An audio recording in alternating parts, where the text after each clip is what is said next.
On Friday, June 22nd, 2007, it was an otherwise calm day to start. It was described by those who lived it as serene, but too serene. Many remember that day where birds were chirping, mosquitoes were buzzing, and the familiar, softly rhythmic but nearly continuous rumble of low and deep thunder was one of the only signs of danger.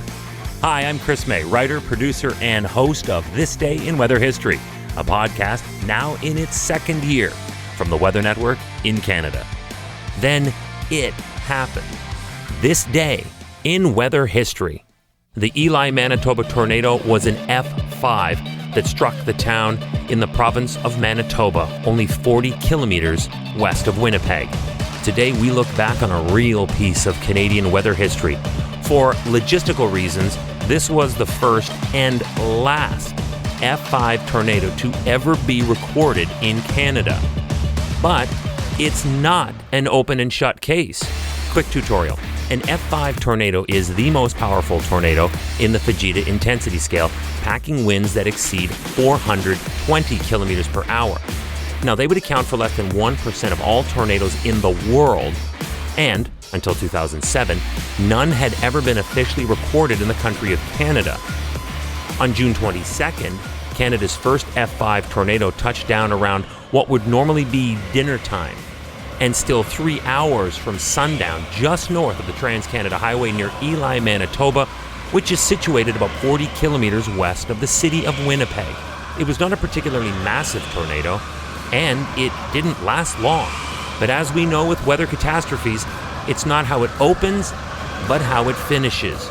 The very localized tornado was a hefty 300 meters wide, and it did stay on the ground for about 35 minutes, but from beginning to end, the tornado traveled only 6.5 kilometers.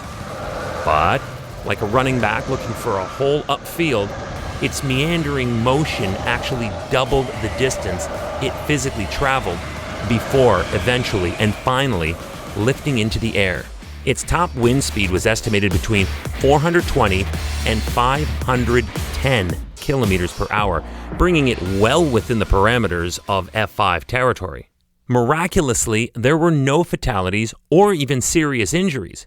Many residents were out of town, attending a high school graduation ceremony, and those who were home, well, they knew exactly what to do, seeking shelter in basements and placing mattresses over their heads.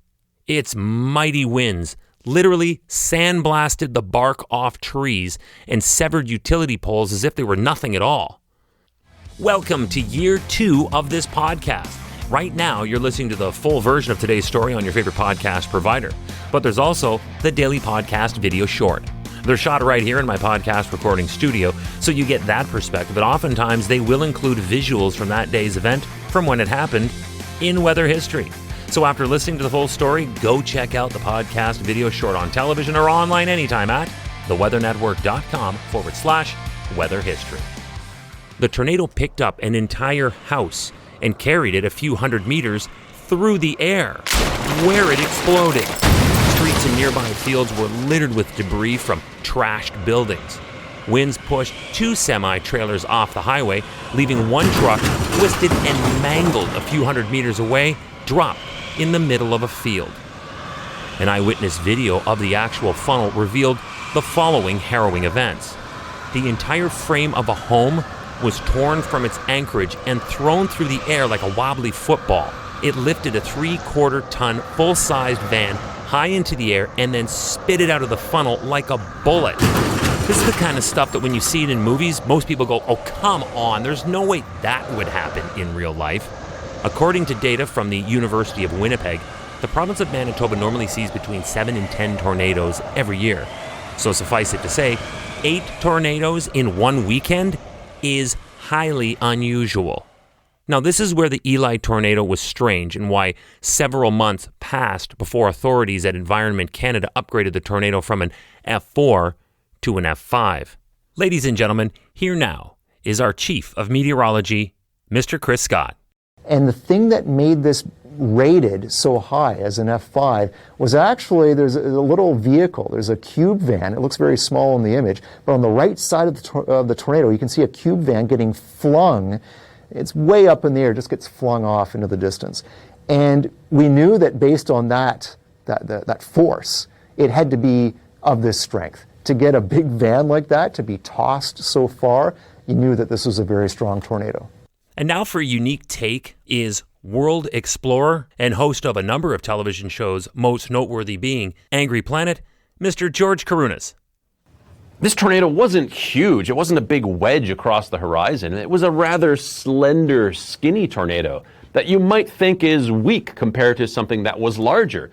But you can have big tornadoes that are weak, but you can also have small tornadoes that are very strong. And that's exactly what happened here in Elie, Manitoba. And it happened on June 22nd, 2007. This day in weather history. Tomorrow is June 23rd, and this marks a tornado event that had me on the edge of my seat from start to finish, because members of my family were there and therefore directly affected by the events of the Midland tornado in 2010.